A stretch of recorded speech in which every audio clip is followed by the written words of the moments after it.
Apa yang ada di Alkitab, ya, apa yang ada di Alkitab, ya itu yang dia ceritakan. Apa yang muncul di Alkitab, ya itu yang dia ceritakan. Maka orang-orang Biblika, ya, orang-orang yang tergolong orang Biblika, biasanya mereka itu tidak terlalu terlalu peduli dengan sistematika. Artinya gini, kalau mau digolongkan Calvinis atau Arminian, bingung dia. Dia dari golongan mana? Karena dia orang Biblika. Artinya bahwa untuk memunculkan teologi di dalam dirinya, itu dia tidak melihat sistematikanya, tapi kita lihat Bible, dari Biblika, dari Alkitab. Nah, itu kemudian muncul ini. Nah, nanti kita di dalam dunia kekristenan akan terbagi menjadi dua kelompok besar ini. Saya orangnya Biblika, saya orangnya sangat Biblika, jadi saya nggak terlalu concern dengan sistematika. Nah, sementara teman-teman yang dari Reform itu adalah orang-orang sistematika. Mereka tidak terlalu concern dengan Biblika. Ya walaupun mereka tahu, saya pun juga tahu, sistematika tahu. Tetapi dasarnya itu nanti akan menjadi cara pandangnya jadi sedikit berbeda. Kalau orang sistematika, dia akan mati-matian membahas suatu ayat itu dengan dasar teologi yang sudah dia pahami.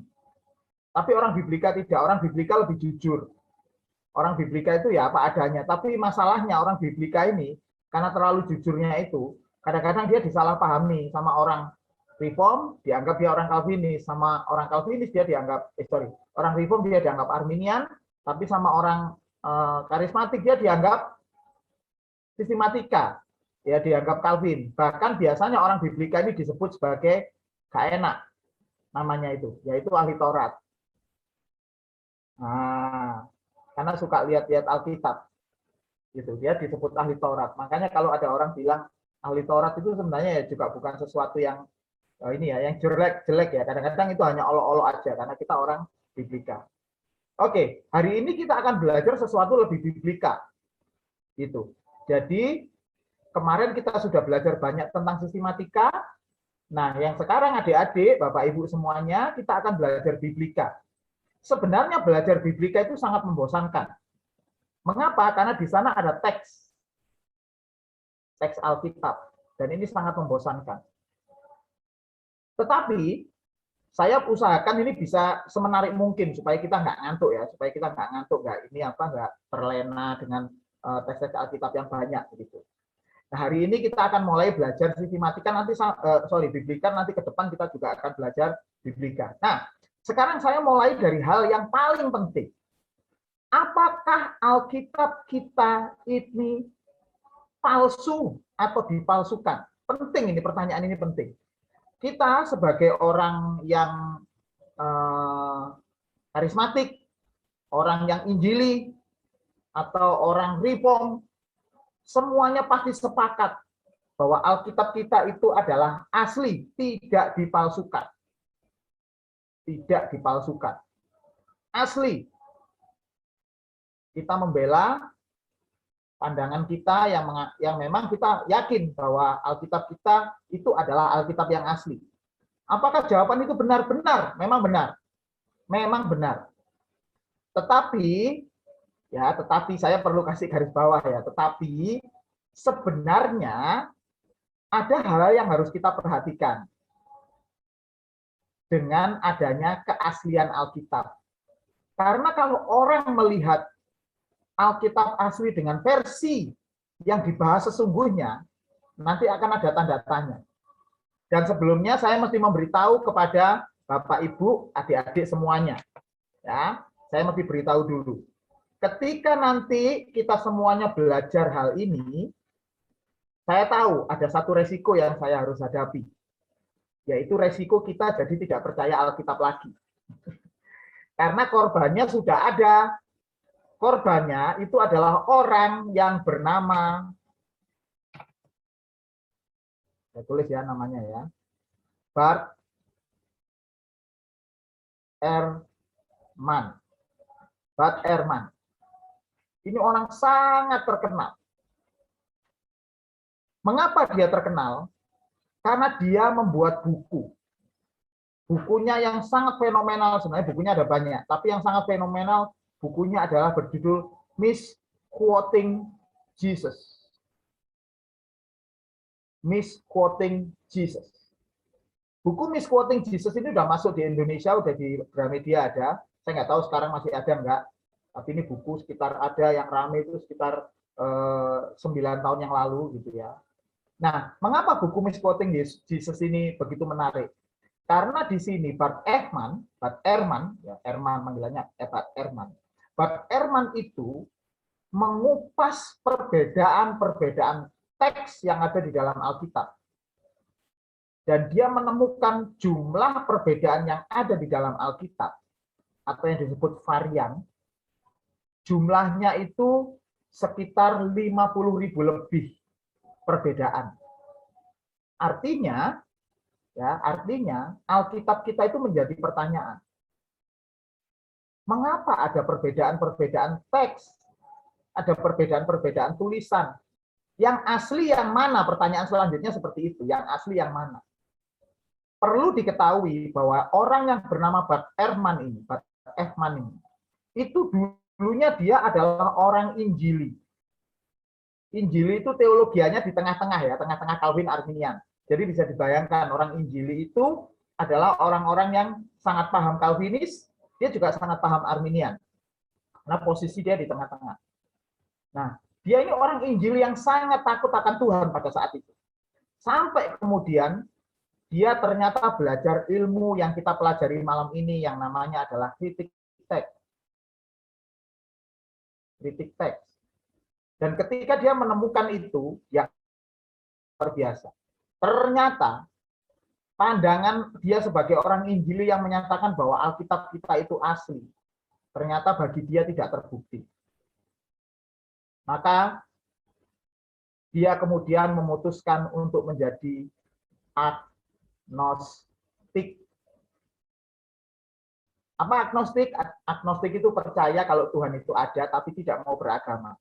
Nggak mau masuk di dalam komunitas agama. Ya udah dia bebas, tapi dia percaya Tuhan ada, percaya. Ini orang pinter sekali.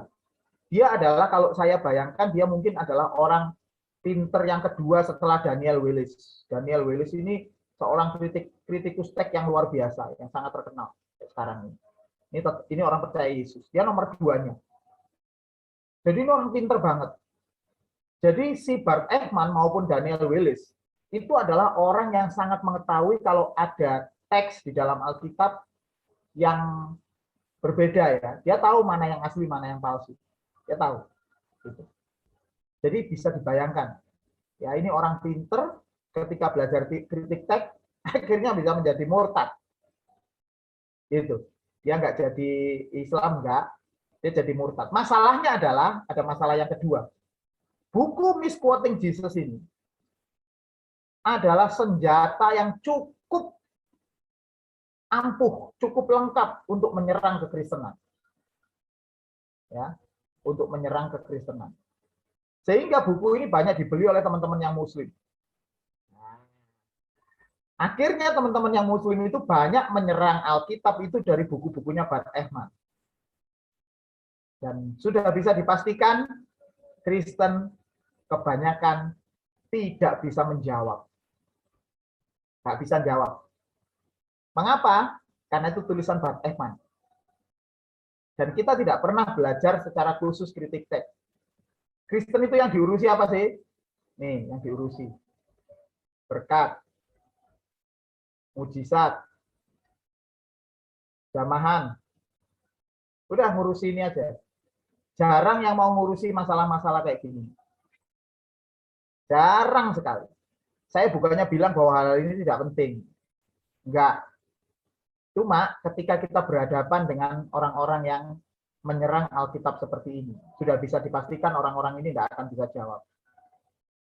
Bahayanya yang kedua adalah orang-orang seperti ini nanti ketika belajar atau ditunjukkan kenyataan bahwa Alkitab kita ini ya ada varian-variannya.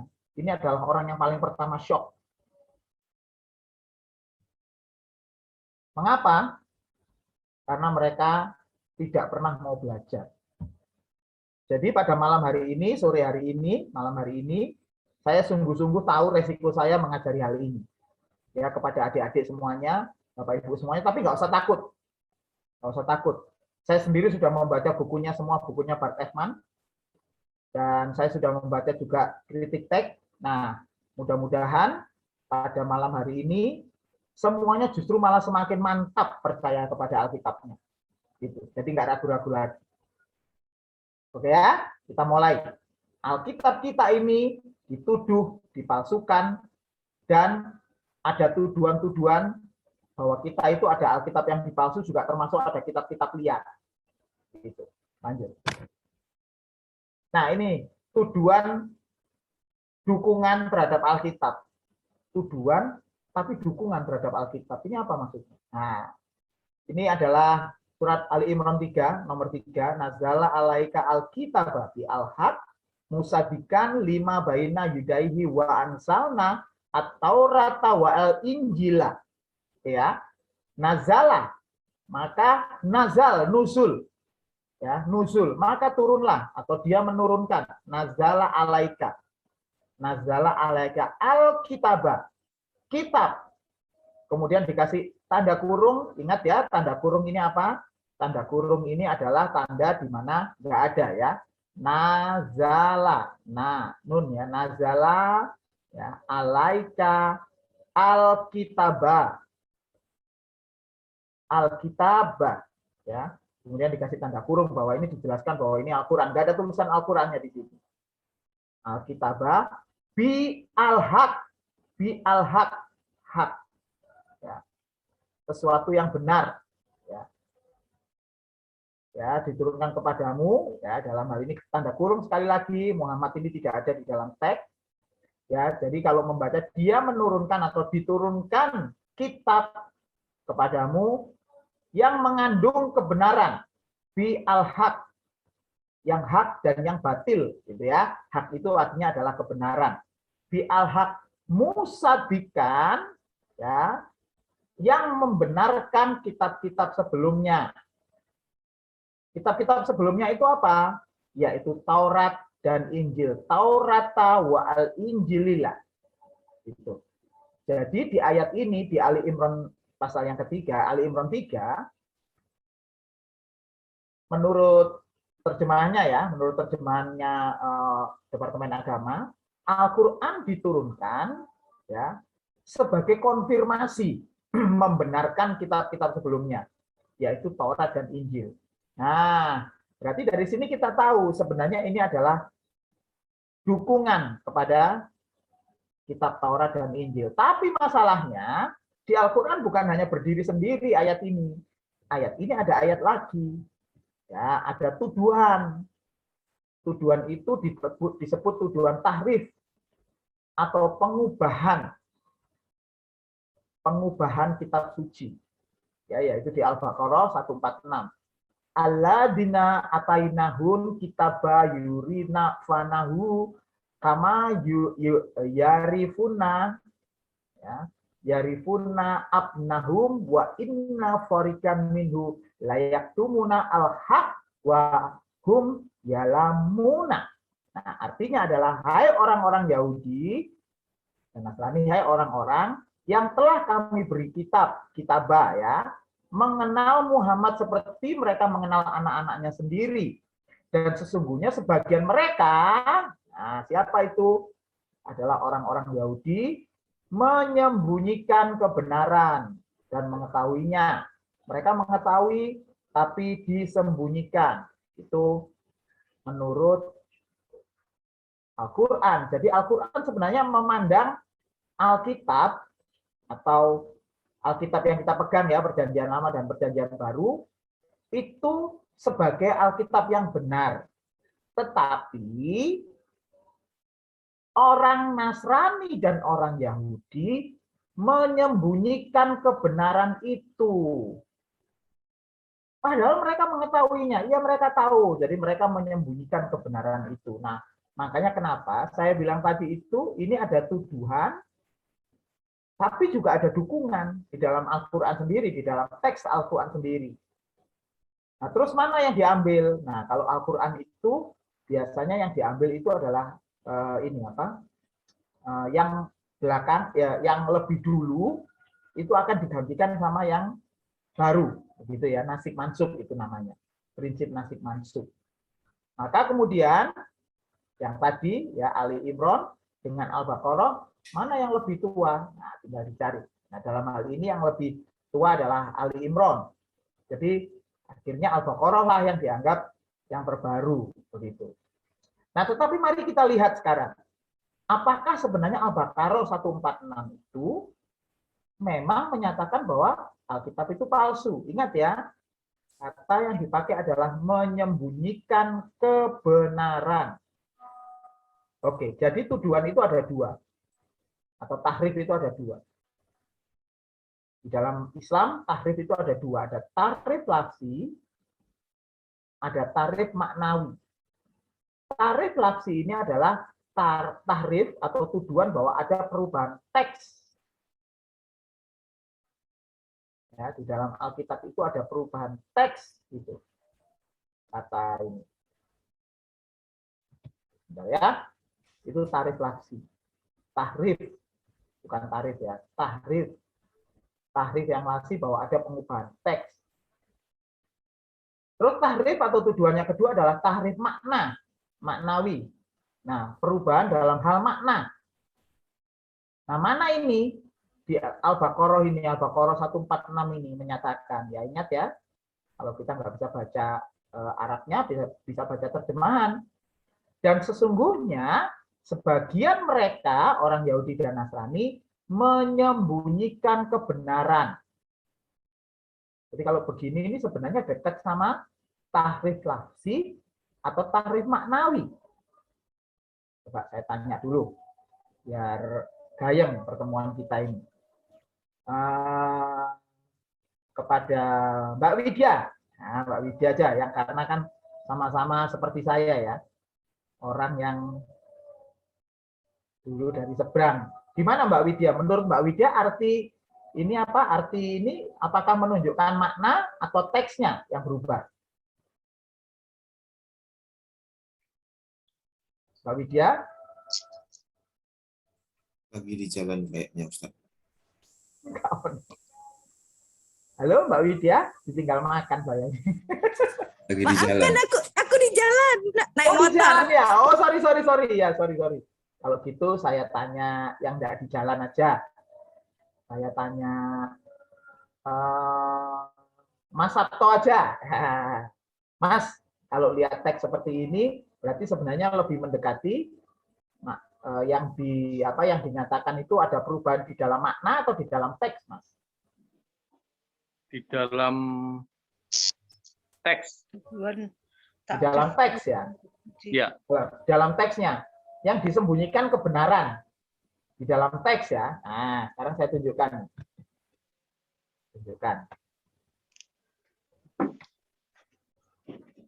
Apa yang dikatakan Mas Sabto itu benar. Benar dalam arti seperti ini. Semua orang mikirnya juga kayak gitu.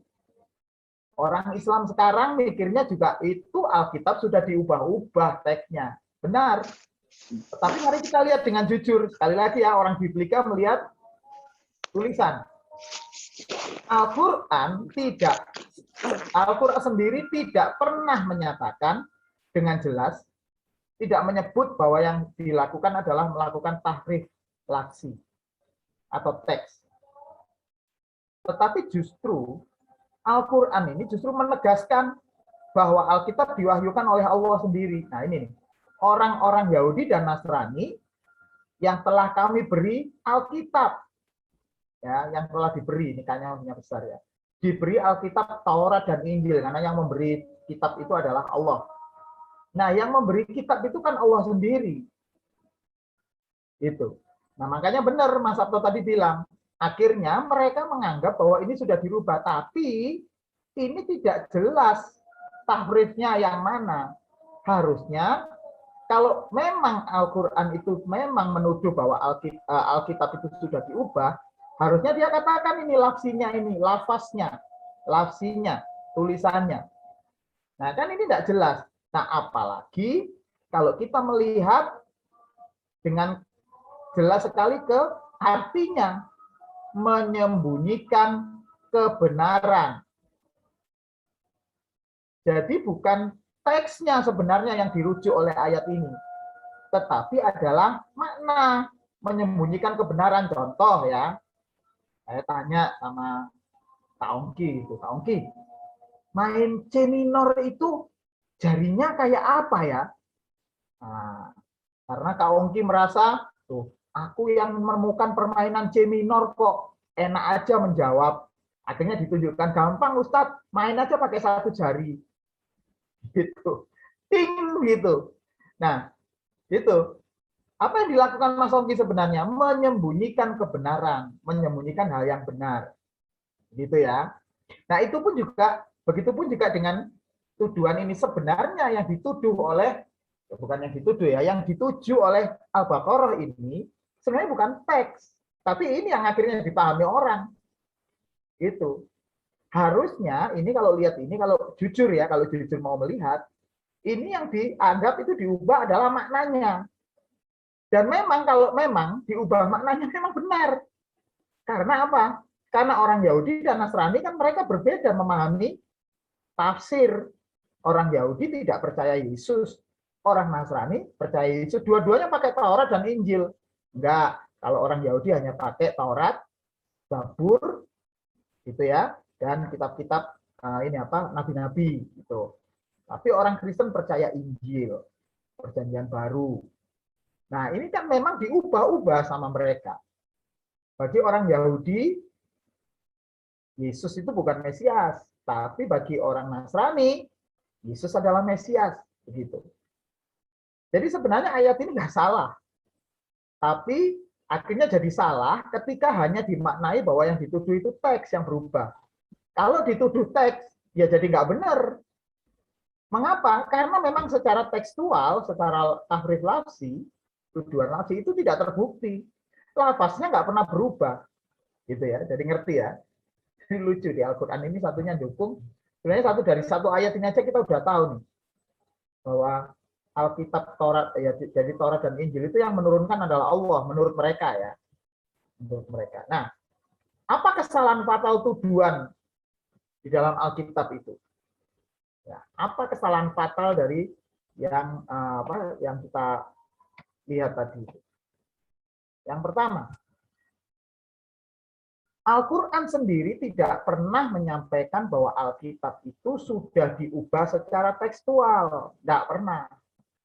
Bahkan menurut ahli tafsir At-Tabari, yaitu ahli tafsir Al-Quran yang sangat berotoritas di dalam dunia Islam, kita sudah pasti sering dengar namanya At-Tabari.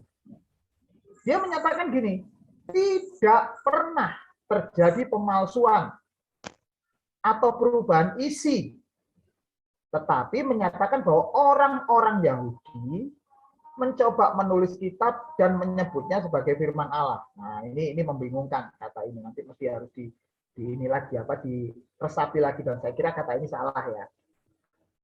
Orang Yahudi memang menulis kitab. Nah, kitabnya itu disebut firman Allah. Nah, mungkin ya pandangan mereka itu dianggap bahwa menyalin Alkitab itu tidak boleh. Itu mungkin maksudnya ini ya. Tapi itu kata At-Tabari di dalam buku tafsirnya. Dia menyatakan tidak pernah terjadi pemalsuan atau perubahan isi. Ini yang paling penting. Gitu. Nah, kalau orang-orang sekarang di dalam di dalam YouTube itu nodonya apa itu, mulai dari Ustadz Abdul Somad, terus Ustadz Nababan, ya yang itulah kita lihat lah, yang itu yang cari-cari cari-cari panggung itu ya. Pansos itu ya. Karena kalau mereka pansos menggunakan ayat mereka sendiri gak laku, maka pansosnya menggunakan ayatnya orang Kristen supaya cepet laku gitu ya. Kainama ya, Ustaz Kainama. Itu mereka menanamkan di YouTube itu di pikirannya orang-orang bahwa Alkitab itu sudah diubah, sudah dipalsu. Padahal ini ulamanya sendiri ngomong tidak. Nah, aneh kan? Ulamanya sudah menegaskan tidak. Tapi orang-orangnya tetap.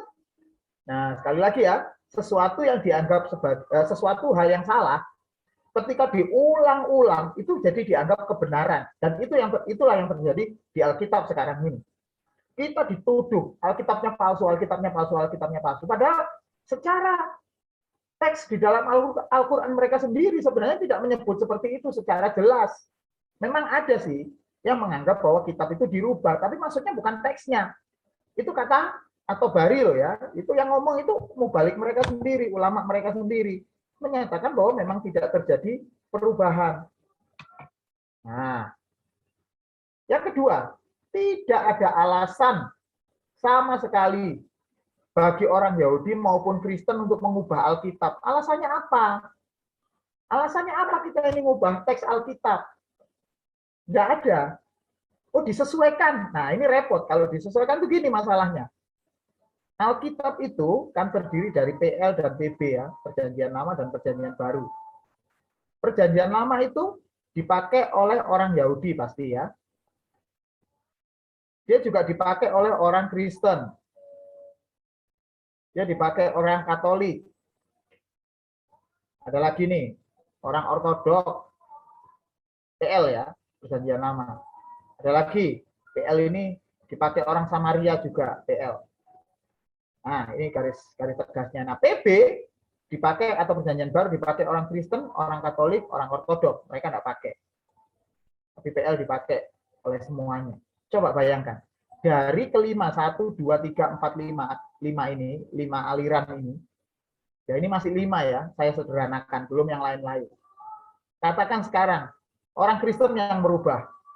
Punya orang Kristen diubah, umpama. Matius 1 ayat 1. Itu ditambahi lagi cerita tentang Taman Eden, gitu nambahi. Kalau dia ngerubah, orang Katolik kan pasti protes.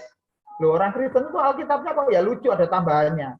Orang Ortodok apalagi, ini orang yang paling merasa aliran garis lurus. Ortodok. Ini masih di PB aja.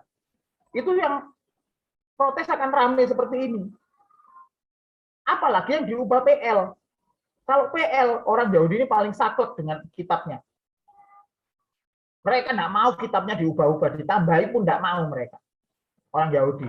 Nah, orang Samaria, katakan sekarang yang merubah orang Yahudi, orang Yahudi sebelum ada agama Kristen mereka merubah. Masalahnya di sini ada orang Samaria juga pakai Alkitab. Kalau orang Yahudi mengubah, ya diubah katakan ya, mungkin orang Kristen, Katolik, Ortodok bisa jadi, tapi belum tentu ya.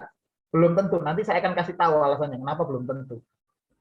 Katakan mereka tidak tahu gitu. Tapi bagaimana dengan orang Samaria? Kita tahu kan antara Samaria sama Yahudi itu adalah komunitas bangsa yang bertolak belakang.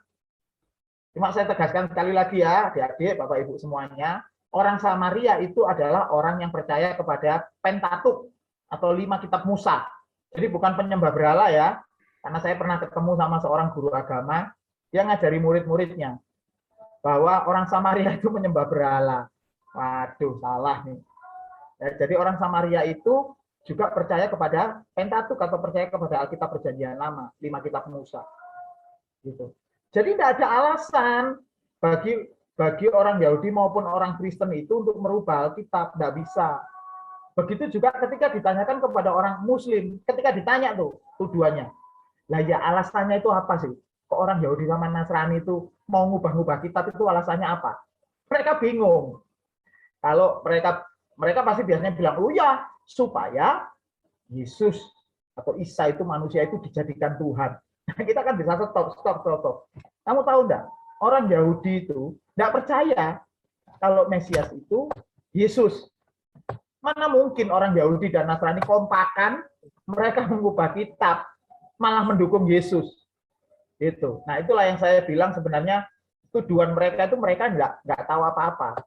Tapi pokoknya ikut apa ya, sahur manuk. Sahur manuk itu apa ya, ngikuti gitu. Ulamanya bilang, ustadznya bilang, oh itu Alkitab dirubah, melok kabeh. Mereka enggak punya apa ya, alasan yang kuat untuk menyatakan hal itu. Selanjutnya, ini tadi yang sudah saya jelaskan. Alkitab yang terdiri dari PL dan PB juga dipakai oleh agama yang lain, komunitas yang lain. Seperti Yahudi pakai PL, Samaria pakai Pentateuch, Katolik pakai PLPB, Kristen pakai PLPB. Pengubahan satu hal saja, ya pasti diketahui lah oleh komunitas yang lain. Contoh saja ya. Nih, kelompok saksi Yehova. Ya, kelompok saksi Yehova. Mereka punya terjemahan Alkitab sendiri namanya The New World Translation. Mereka punya Alkitab sendiri. Saya aja tahu kalau Yohanes 1 ayat 1 mereka diubah. Kalau di tempat kita itu pada mulanya adalah firman, firman itu bersama-sama dengan Allah, dan firman itu adalah Allah. Nah, kalau punyanya orang saksi Yehova tidak. Pada mulanya adalah firmannya benar. Firman itu bersama-sama dengan Allah benar juga. Nah, ini yang ketiga yang berbeda. Kalau punyanya orang saksi Yehova dan firman itu adalah suatu Allah. Ada kata suatu di situ. Belum lagi ada bagian-bagian di dalam Alkitabnya orang ini saksi Yehova itu yang menghilangkan neraka. Karena mereka tidak percaya ada neraka. Terus gimana? Ya, orang yang jahat musnah. Setelah mati dia musnah, hilang. Begitu saja kata mereka. Makanya mereka menentang neraka. Gitu ya. Selanjutnya. Nah, ini adalah apa ya? Kalau saya lihat ini bomnya. Bomnya yang membuktikan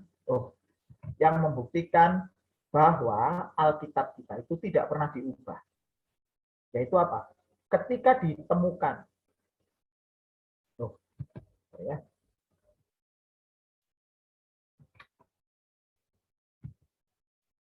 Ketika diketemukan naskah gulungan Laut Mati.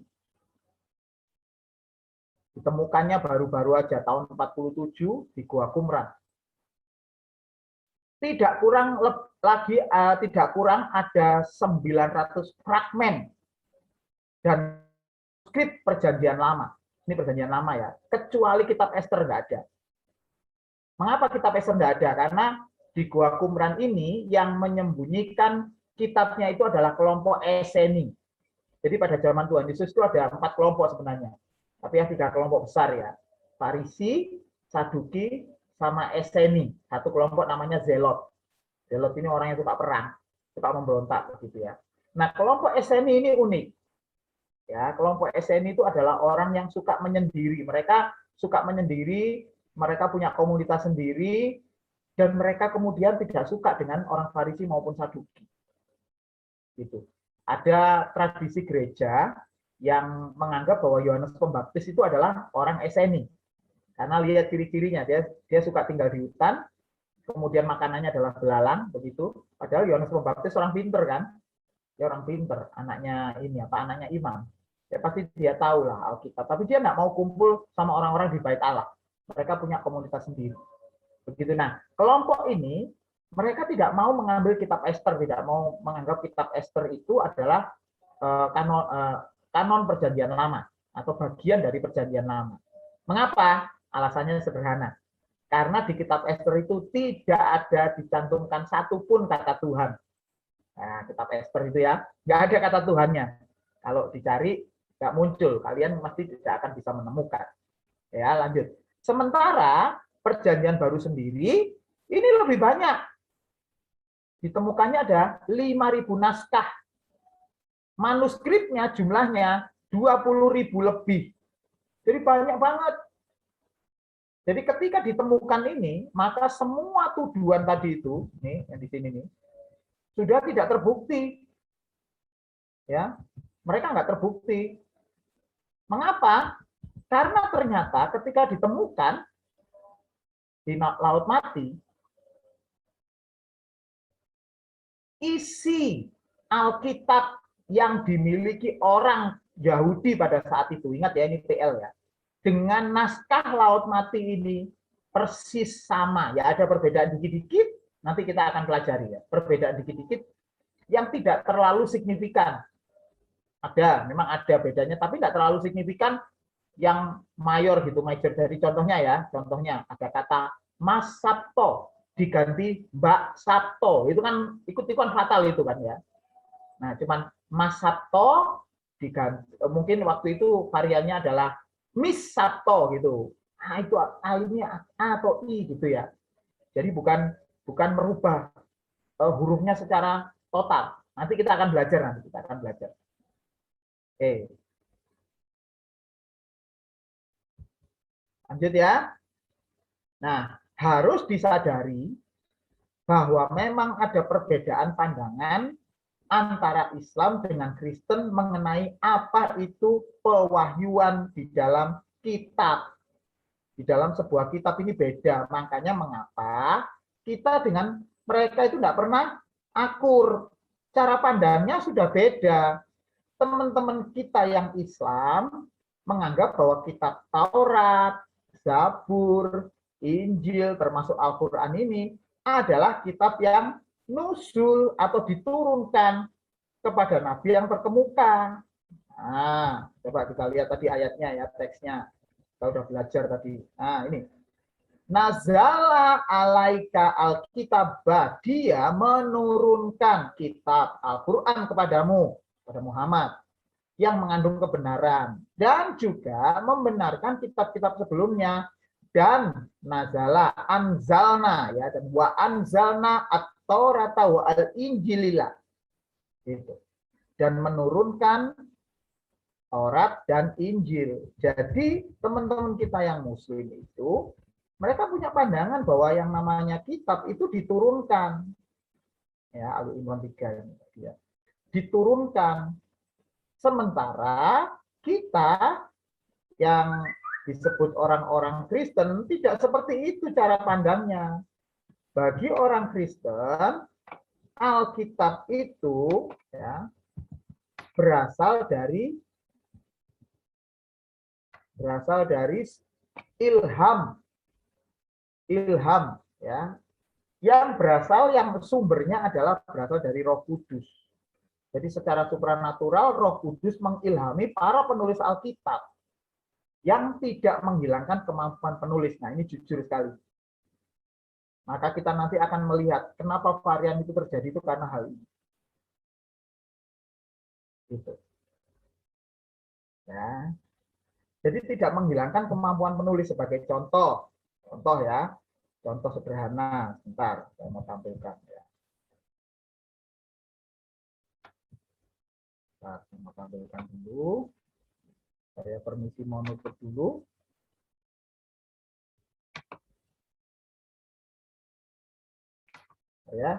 Saya buka buku atau ini software saktinya anak-anak sekolah teologi. Nah, itu apa?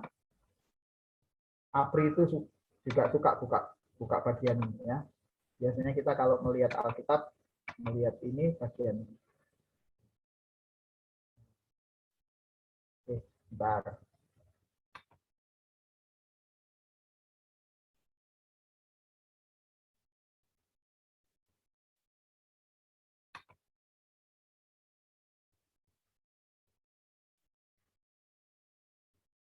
Oke ya, ini sudah ketemu.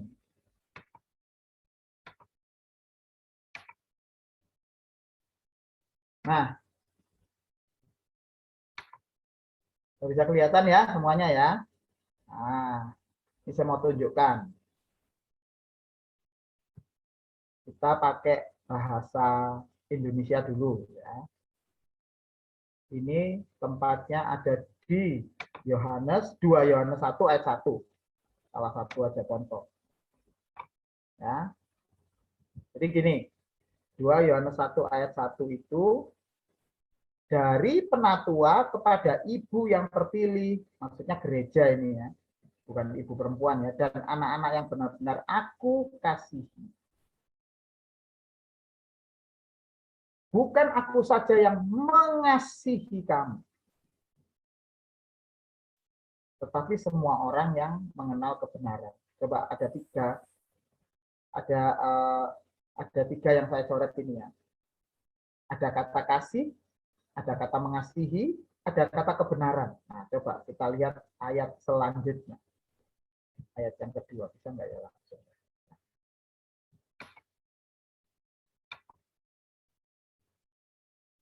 Oke. Ya.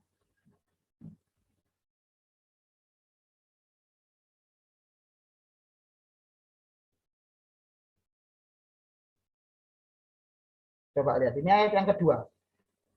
Kebenaran. Jadi ada mengasihi, ada 2 kali ya di atas mengasihi sama mengasihi. Terus kemudian kata kebenaran. Oke, saya lari lagi ke ayat yang ketiga.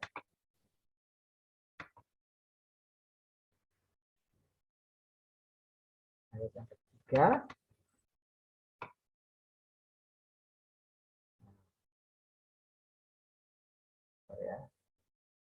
Ayat yang ketiga masih muncul kata kasih, kebenaran, kasih. Kesimpulannya apa? Kesimpulannya adalah bahwa ketika Rasul Yohanes menulis Alkitab, ada kata-kata yang ditekankan. Ada kata-kata yang ditulis berulang-ulang. Mengapa itu terjadi? Karena gaya bahasa. Contoh, saya ini ngomongnya banyak, ya kalau saya perhatikan sendiri, Mas Sabto biasanya perhatian banget biasanya. Ngomongnya banyak ada kata nah, gitu ya. Nah, gitu. Saya suka kayak gitu tuh. Jadi mungkin dalam satu kata itu berkali-kali ada kata nahnya. Ada orang yang suka berkata-kata dengan ada kata nya. Nah, ngomong itu ada nya. Nah, di tulisan juga seperti itu. Ada orang yang suka menulis berulang-ulang itu kata apa? Sesuatu. Oh, saya mendapatkan sesuatu yang ini. Pokoknya tulisannya itu nggak bisa dibohongin. Itu adalah gaya tulisannya dia. Gitu. Saya untuk bisa melihat umpamanya Kak Ongki ya. Kak Ongki umpama bermain piano dengan siapa yang bisa main piano di sini ya? Kak Har, kamu bisa main piano nggak, Kak Har? Apri bisa main piano. Dengan saya merem, itu saya bisa tahu mana permainannya Kak Ongki, mana permainannya Apri. Sederhana. Saya lihat aja caranya main. Ya, yang kedengaran, oh karena kebiasaan main seperti ini, itu biasanya Kak Ongki. Nah, itu juga dengan tulisan. Jadi itulah yang membuat mengapa ya para teolog itu ketika melihat tulisannya Paulus dengan tulisannya Rasul Yohanes dengan tulisannya Petrus sangat tahu mereka. Karena mereka tahu mana kata-kata yang ditekankan atau mana kata-kata yang sering ditulis oleh Paulus itu atau oleh Yohanes. Jadi kita bisa tahu tuh mana teks yang disisipkan, mana teks yang tiba-tiba muncul yang sebenarnya tidak ditulis oleh Rasul Yohanes. Bisa tahu, sangat ketahuan sekali karena kecenderungan, gitu ya. Kan tidak mungkin orang menulis sebuah kata tanpa orang ini memahami, nggak mungkin, dia pasti menulis kata itu berulang-ulang. Jadi bisa paham ya. Nah, oleh karena itulah sebenarnya yang menarik adalah ya Roh Kudus mengilhami penulis Alkitab. Jadi kalau di Kristen, di Yahudi sama, bahwa Alkitab itu ditulis oleh orang-orang yang memang ditunjuk oleh Tuhan. Coba dari sini aja kita melihat ada perbedaan yang cukup dalam antara orang Kristen dan orang Islam. Karena bagi orang Islam, Alkitab itu nuzul, diturunkan gitu kepada nabi-nabinya. Taurat kepada Nabi Musa, Zabur kepada Nabi Daud, Injil kepada Nabi Isa, Al-Quran kepada Nabi Muhammad diturunkan. Oleh karena itu orang Islam sebagai konsekuensinya mereka menganggap bahwa itu adalah kitab suci karena diturunkan dari Lauh Mahfuz, dari surga sana. Gitu ya, dari Ars, tempat Allah bertakhta. Maka yang namanya kitab itu tidak boleh ada kesalahan sedikit pun. Bahkan tulisannya pun harus tulisan asli. Itulah sebabnya ketika ada usaha-usaha untuk menerjemahkan Al-Quran sebagai bacaan yang bisa dibaca seperti orang Kristen, itu jauh lebih sulit. Mengapa? Orang tidak boleh berdoa dengan menggunakan bahasa Indonesia, nggak boleh, gitu ya. Orang harus menggunakan bahasa Arab aslinya, karena mereka menganggap bahwa setiap tulisan yang ada di dalam kitab Al-Quran itu adalah tulisannya Allah. Gitu. Nah di Kristen apakah gitu? Tidak. Kalau di Kristen kita tahu bahwa penulis itu diilhamkan oleh Roh Kudus. Jadi kalau ada perbedaan varian mungkin nggak? Ya mungkin. sangat mungkin terjadi. Itu.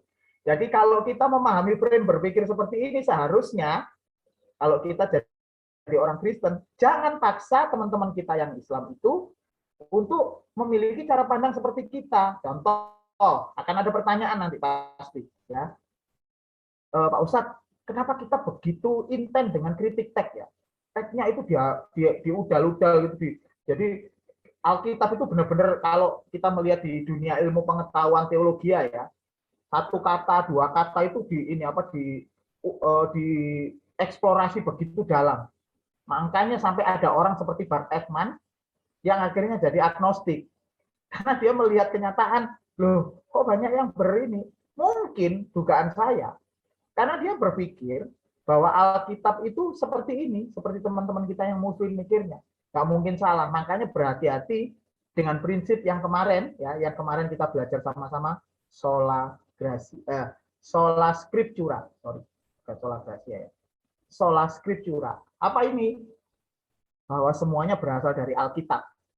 Mereka tidak mau kalau ada dokumen-dokumen di luar Alkitab yang menjadi menjadi pendukung, nggak boleh, semuanya harus Alkitab didukung oleh Alkitab. Ketika dia menemukan bahwa Alkitab itu ada variannya, ini orang bakalan stres. Saya nggak nyalain prinsip sola scripturanya ya, enggak. Tapi kita mesti harus sedikit membuka cara pandang bahwa ketika orang nulis itu pasti akan kelihatan ada perbedaan, bukan kesalahan. Jadi itulah yang menjawab mengapa ada perbedaan di dalam cara penulisannya, gaya penulisannya Rasul Matius, Markus, dan Lukas. Mereka adalah penulis-penulis Alkitab yang disebut Alkitab yang yang berurutan begitu ya, Injil yang berurutan, Injil sinopsis namanya. Sinopsis. Injil Yohanes bukan termasuk Injil sinopsis. Jadi Matius, Markus, Lukas itu Injilnya hampir sama. Itulah yang menjawab mengapa ada satu kisah di kitab Matius ada, di Lukas nggak ada. Nanti ada di Lukas ada, Markus ada, di Matius nggak ada. Mengapa? Itu karena cara pandang, karena diilhami. Nah, ketika teman-teman yang muslim nanya, loh, kok nggak sama? Ini ceritanya orangnya dua, ini ceritanya satu. Ya jelas saja. Terus kemudian mereka berkata, nggak boleh, kitab itu harus benar-benar bebas dari kesalahan. Maka kemudian akhirnya ramelah tuduhan bahwa orang Kristen itu udah tahu kitabnya salah kok masih dipercaya. Padahal kan nggak seperti itu. Gitu ya, lanjut. Ini sudah tadi kita bahas masalah alaika. Nah, ini adalah dasar bagi orang Kristen, ya. Dasar bagi orang Kristen untuk menyatakan bahwa Alkitab itu diilhamkan oleh Allah. Ini saya ambil dari 1 Timotius 3 ayat 16, ya.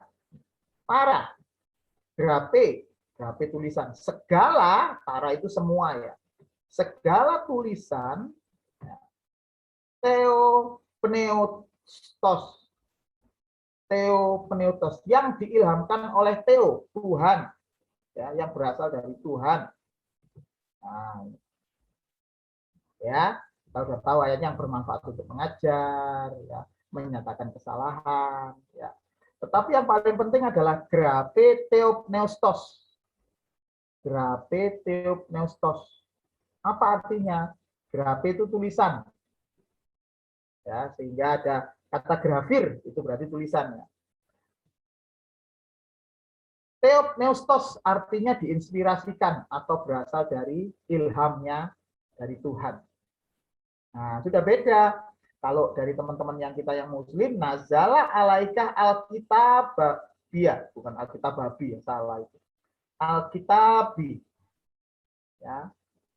Jadi dia menurunkan. Nah, sementara di tempat Kristen pasa grape theopneustos, bukan para ya, sorry. Pasa grape theopneustos. Bahwa segala tulisan yang diilhamkan.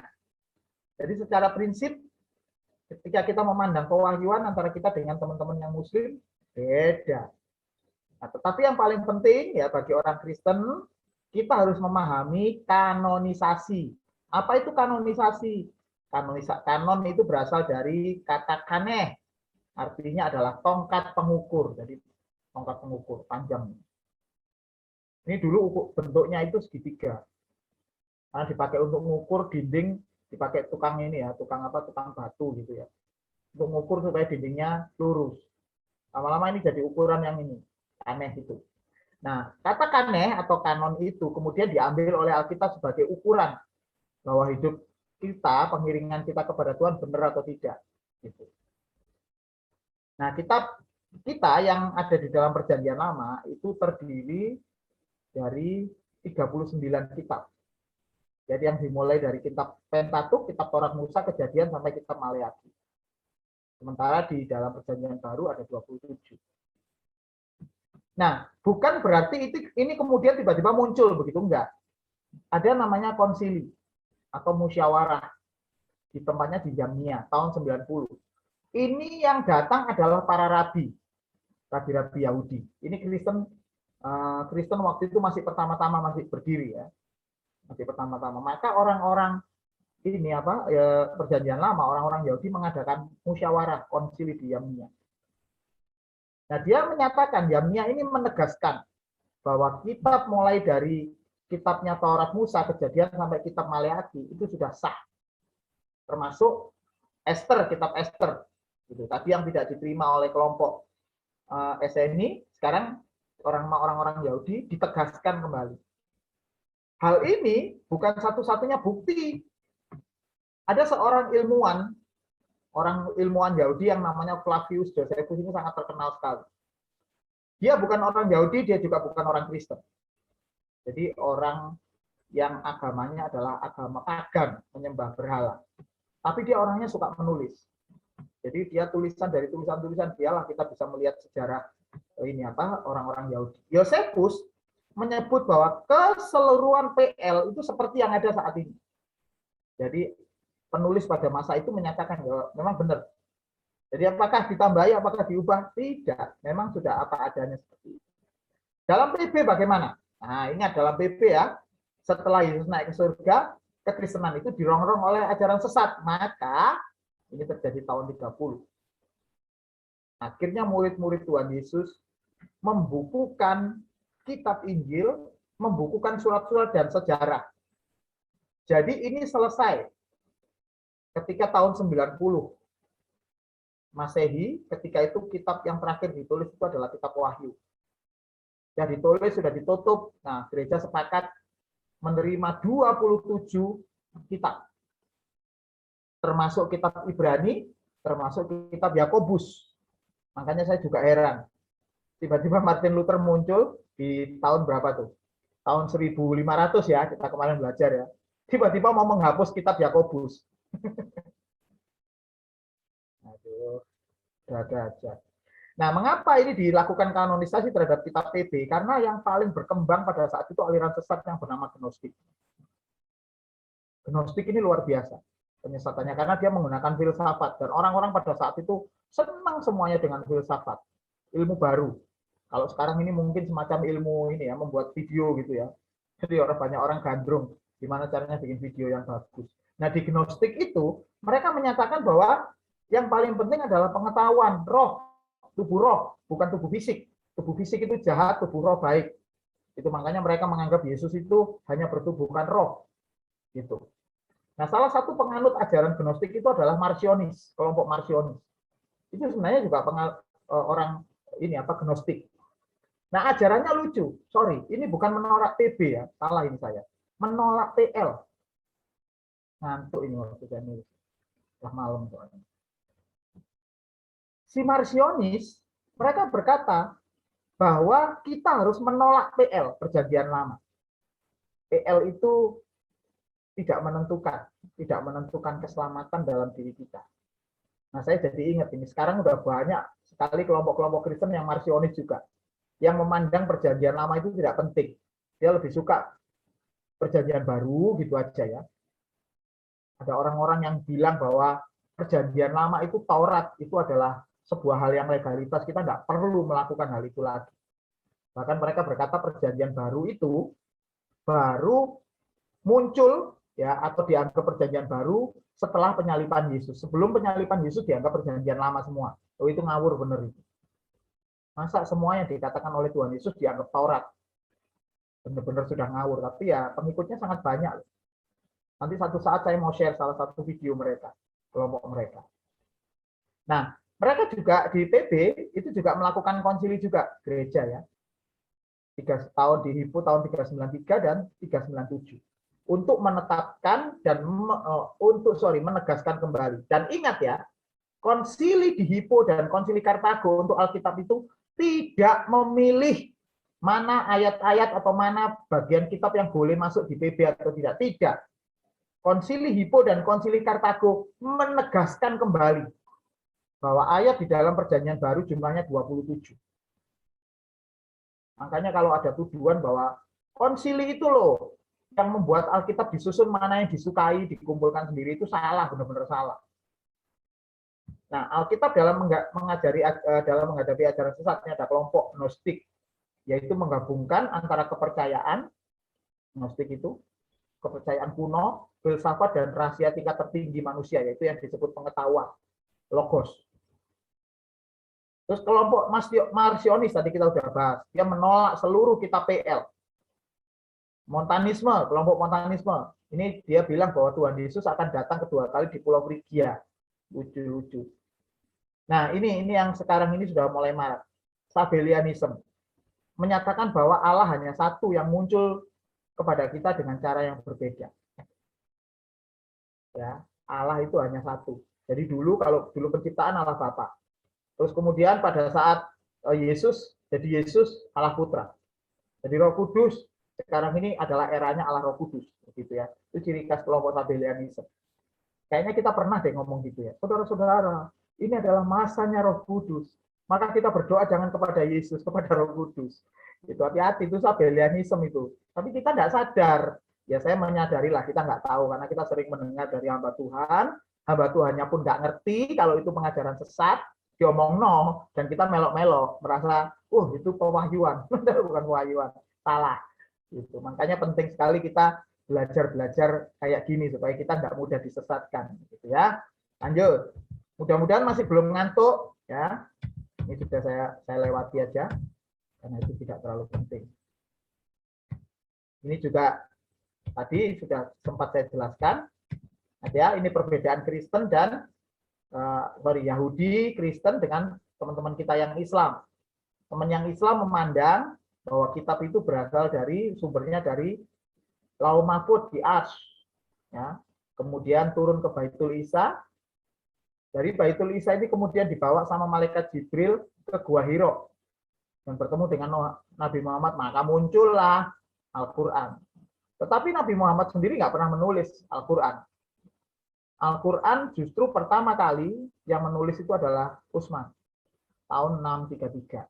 Tapi sebelum Utsman ini Umar ini sudah ada. Tapi masalahnya Qurannya dibakar. Ada 11 versi yang dibakar waktu itu. Kita nggak bahas sejarah itu ya.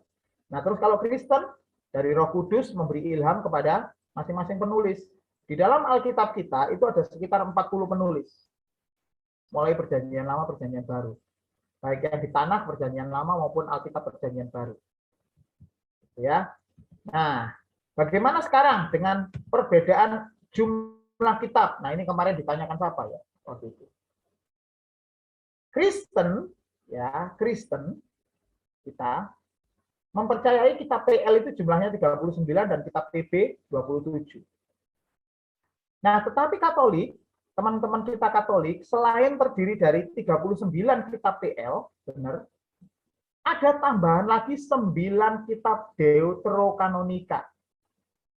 Isinya apa itu? Tobit, Yudit, 1 dan 2 Makabe, kebijaksanaan Salomo, Yesus bin Sirak, Barukh, tambahan kitab Daniel, dan tambahan kitab Ester. Nah, kemudian gereja Ortodok tambah lebih banyak lagi. Ada 39 kitab PL, hampir sama dengan Katolik, 9 kitab Deuterokanonika, 27 kitab PB, dan 5 kitab Anaginouskomena. Nah, apa arti Anaginouskomena? Yang layak untuk dibaca. Itu aja. Jadi Anaginouskomena itu layak untuk dibaca. Tobit, Yudit sama, 1 dan 2 Makabe, kebijaksanaan Salomo sama, Yesus bin Sirak sama, Barukh sama, tambahan Daniel sama, tambahan kitab Ester sama. Nah, ini yang berbeda.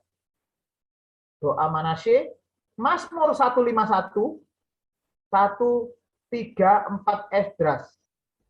1 Esdras. 3 dan 4 Makabe. Ini 1 Esdras ya. 3 dan 4 Makabe. Nah, masalahnya adalah mengapa ini kok bisa muncul? Nah, ini salah satunya yang dianggap orang Kristen, Katolik, dan Ortodok ini tidak kompak. Jadi akhirnya orang Katolik pun akhirnya kena pengaruh. Mereka menganggap orang Kristen itu mengurangi Alkitab. Orang Kristennya juga ikut terpengaruh, menganggap bahwa orang Katolik nambahi Alkitab. Orang Katolik nggak suka juga dengan Ortodok. Mereka bilang nambahi Alkitab. Orang Ortodok tambah tidak suka dengan orang Katolik, dianggap mengurangi Alkitab. Akhirnya yang Kristen juga berteriak, Ortodok, Katolik sesat semua. Karena Alkitabnya ditambahi. Jadi merasa benar semuanya. Sudah merasa benar kabeh gegeran. Padahal sebenarnya ceritanya sederhana nih. Saya ceritakan ya.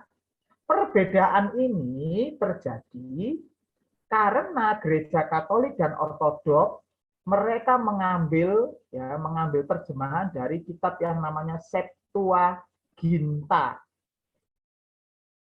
Septuaginta. Apa itu Septuaginta? Septuaginta itu adalah perjanjian lama yang ditulis dalam bahasa Yunani. Perjanjian lama itu harusnya bahasa Ibrani. Tapi karena pada saat itu orang-orang Israel setelah ditawan dan kembali ke Yerusalem, mereka ditawan 400 tahun, ya tentunya mereka lupa dengan tulisan kunonya mereka. Sama seperti kita semuanya itu lupa nulis dan membaca Hono Coroko. Di sini siapa yang masih ingat Hono Coroko? Ya ingatlah, Hono Coroko, Doto Sawolo, Podo Joyonya ingat. Tapi kalau sudah dijejer tulisannya, yakin masih bisa baca? Wit, kamu masih bisa baca Hono Coroko, Wit? Jelas enggak, aku dari Bandung. Enggak. Kalau siapa ini ya? Yohana ya, anaknya Pak Franky ini ya. Masih ingat, Dek, kamu baca Hono Coroko? Bisa enggak? Bisa baca Hono Coroko? Bisa enggak sedikit-sedikit? Bisa, Dek. Enggak bisa, Om. Gitu ya. Memang lah, itulah yang terjadi dengan orang-orang Yahudi. Orang-orang Yahudi karena mereka sudah ditawan di Babel 400 tahun, maka huruf kunonya lali. Mereka bisanya cuma membaca tulisan Yunani sama seperti kita sekarang. Bisa membaca tulisan Latin yang disebut kita Latin A, B, C, D itu. Maka kemudian kitab Perjanjian Lama yang tadinya tulisannya adalah tulisan Ibrani, kemudian diterjemahkan ke dalam bahasa Yunani. Kok boleh? Kok boleh, Pak Ustadz? Boleh, karena orang Yahudi pun yakin atau tahu bahwa kitab mereka itu bukan diturunkan dari surga sono, yang nggak boleh diubah-ubah. Enggak. Kitabnya ya ditulis, ada penulis-penulis kitab. Nanti satu saat kita bicara tentang Soferim ya, penulis kitab. Salah satu Soferim yang sangat terkenal itu adalah Yabes. Yabes itu penulis Soferim yang sangat terkenal. Itulah sebabnya doa Yabes itu begitu luar biasa. Nah, orang-orang sekarang hidupnya belum kayak Yabes, tapi doanya ngeklaim punyanya Yabes. Gitu. Boleh nggak kita nyanyi lagu doa Yabes? Boleh, nggak apa-apa. Kan doa itu tulisannya ada di Alkitab. Nah, supaya kita nanti juga bukan hanya minta berkatnya Yabes, tapi hidupnya juga harus seperti Yabes dong. Iya kan? Jangan cuman doanya toh. Kiranya memberkati aku melimpah-limpah, tapi tidak mau seperti Yabes yang belajar Alkitab, yang sangat dekat dengan Tuhan. Dia seorang penulis. Gitu ya. Oke, lanjut. Saya lanjutkan ya penjelasannya tentang Septuaginta. Oke, Septuaginta ini adalah Alkitab berbahasa Ibrani yang diterjemahkan dalam bahasa Yunani. Itu dikerjakan tempatnya di Alexandria, Mesir. Siapa yang mengerjakan? Orang-orang Yahudi yang sudah tersebar diaspora. Nah, itu dimasukkan. Dan kemudian dimasukkan sejarahnya. Maka di kitab Tobit, Yudit, kita kenal nama Yesus ben Sirach, kemudian nama Makabe ini semuanya berasal dari sejarah bangsa Yahudi sebelum masa Tuhan Yesus lahir, gitu ya. sejarahnya, maka dia tulis sejarahnya ini. Orang Katolik pun meyakini bahwa tambahannya ini bukan kitab yang pokok, mereka masih pakai ini kitab pokoknya. Namanya Deuterokanonika atau kanon kedua. Bukan kanon yang penting atau kanon yang penting atau pertama dinamakan protokanonika. Nah, sama juga ini tadi, ortodoks sama juga. Mereka menyebutnya Deuterokanonika 9 kitab dan Anaginoskomena, kitab yang layak dibaca, cuma dibaca. Mereka tetap orang ortodoks sama orang Katolik itu sama semuanya. Nih, sama semuanya. Jadi apakah kita merasa paling benar sekarang? Jangan, gitu ya. Sebelum kita tahu saudara kita ngerti benar ceritanya, jangan menghakimi. Gitu, Katolik itu sesat. Ortodoks sesat, jangan. Nah, kita sekarang sudah mulai masuk. Ini sudah mulai terakhir-terakhir ya. Ini adalah salah satu contoh adanya perbedaan teks di dalam Alkitab Perjanjian Lama. Masih salah satu. Nanti semakin lama nanti kita belajar semakin banyak. Hari ini kita belajar satu aja. Nah, mengapa ada perbedaan? Oke, perhatikan. Ini dalam usaha untuk menyalin kitab suci, ya, kitab suci Perjanjian Lama, para masora, penulis kitab suci, penulis Alkitab, mereka kalau ada perbedaan ditulis kode khusus. Ketika menjumpai tulisan yang kurang jelas, dikasih kode. Gitu ya. Ini contohnya, kitab Yeremia. We call H MF W, harusnya ini enggak ada W nya. H WH ini W-nya. WH desen ya. WH desen hapak reshim ya. Nah, we call ya, we call. Ini tidak saya bahas karena ini tulisan ini sama. Semua tulisan Alkitab bahasa Ibrani semuanya sama. Tapi yang mau saya soroti yang di bawah, mulai dari we call ya. We call ada kata ketif atau ada kata tulisan K biasanya di sebuah teksnya Alkitab itu, buku Alkitab bahasa Ibrani, ada tulisan K. Bacanya ketif. Ini tidak usah dibaca ketif ini. Nah, tulisannya adalah H sa remot. Sorry, ini hasa remotnya ya, sorry bukan ini. Ini K-nya di sini. H sa remot, ini res. H sa remot. Tetapi tulisan yang muncul itu adalah H sa demot. Oke ya, saya bukakan ya. Yeremia 31 ayat 40. Mari kita lihat sama-sama. Yeremia 31 ayat 40. Yeremia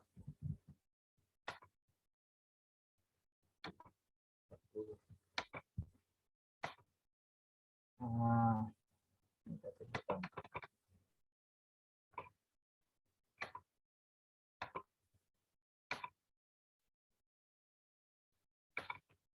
Nah, ini bisa kelihatan semuanya ya. Nah, ini Yeremia 31 ayat 40. Coba lihat bagian yang ini. Bentar ya, saya orek-orek dulu. Saya kelihatan.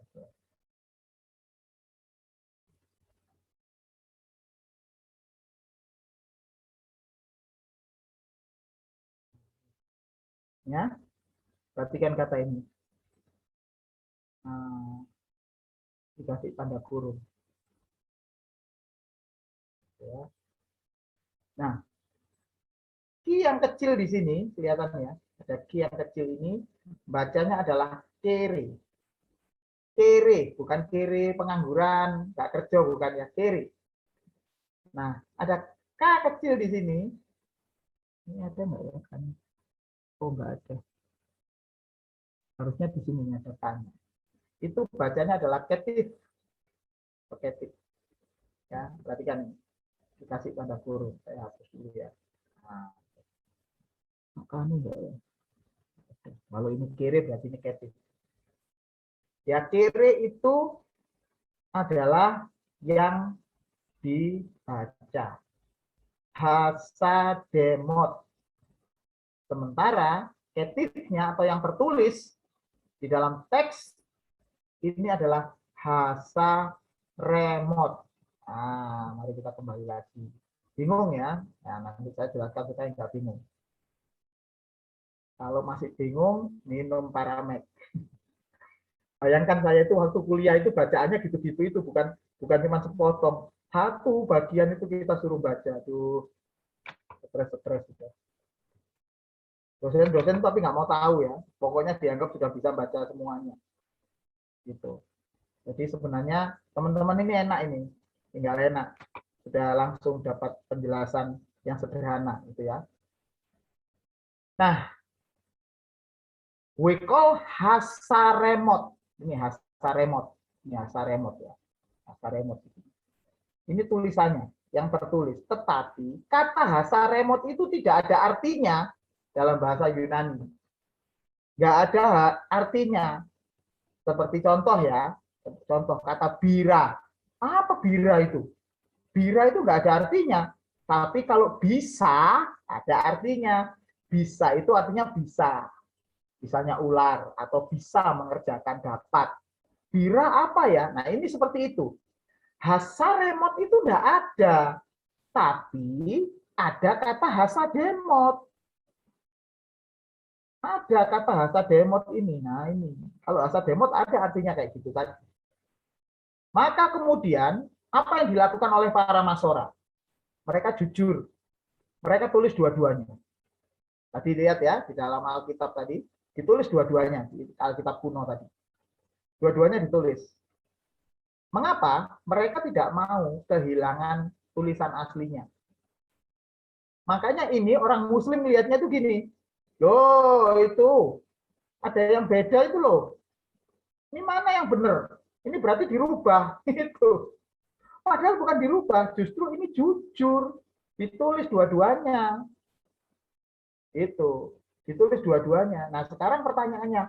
Bagaimana caranya si Masora ini, para penulis ini, mereka melihat bahwa yang benar itu adalah kata hasademot. Nih, hasademot nih. Kata yang benar itu ini. Bagaimana mereka tahu? Sederhana. Selain karena arti, mereka akan lihat konteks. Nah, mari kita lihat konteksnya ya. Kita baca ayatnya. Lagi ya. Oh, bentar. Baterai saya mau habis. Nanti tiba-tiba mati. Ya, sabar.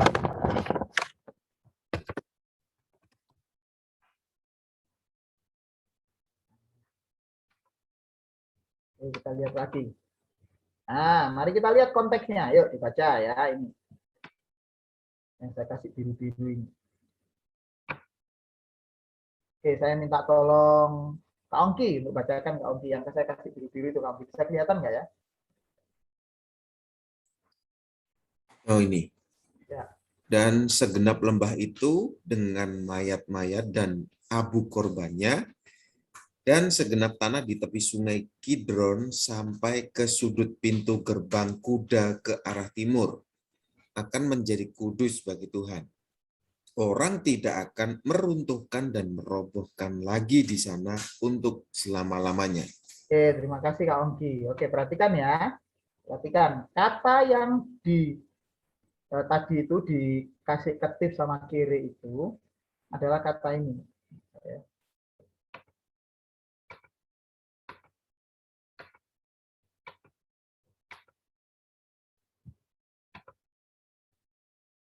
Nah,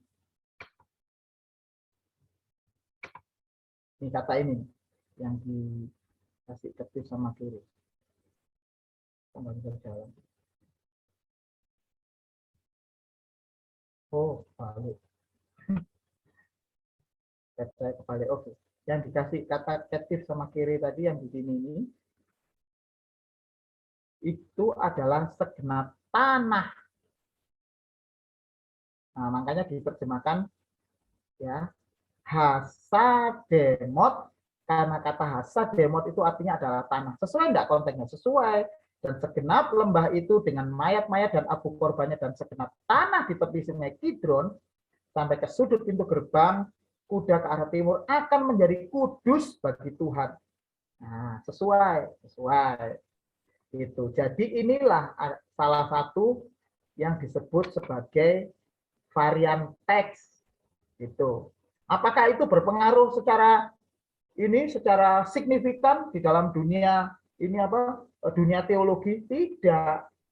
Jadi kan cuma seperti itu varian teks itu yang kita ketahui yang jumlahnya tadi sangat mencengangkan 50.000 itu tadi, itu sebenarnya ya kayak gitu-gitu tadi yang sebenarnya nggak terlalu nggak terlalu prinsip gitu. Tapi oleh teman-teman polemikus yang suka jelek-jelekan kekristenan itu, para pendeta sing tahu titik maca bukune Bart Ehrman belum dilihat, sudah sangat bangga sekali bisa menyerang kekristenan gitu.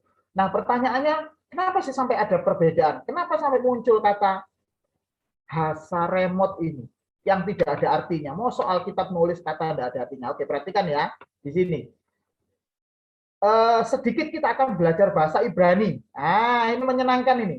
Belajar bahasa Ibrani. Bahasa Ibrani itu adalah bahasa Perjanjian Lama yang membacanya dari kanan ke kiri. Hari ini kita akan belajar satu huruf. Nanti kalau tertarik bisa belajar huruf-huruf yang lain. Alef, Dalet, ya, Alef, Bet, Gimel, Dalet, gitu ya. Nah, ini kita belajar satu huruf saja. Perhatikan ya, perhatikan ini. Perhatikan. Yang membedakan adalah kata remot dengan kata demot atau huruf res atau R dengan huruf dalet.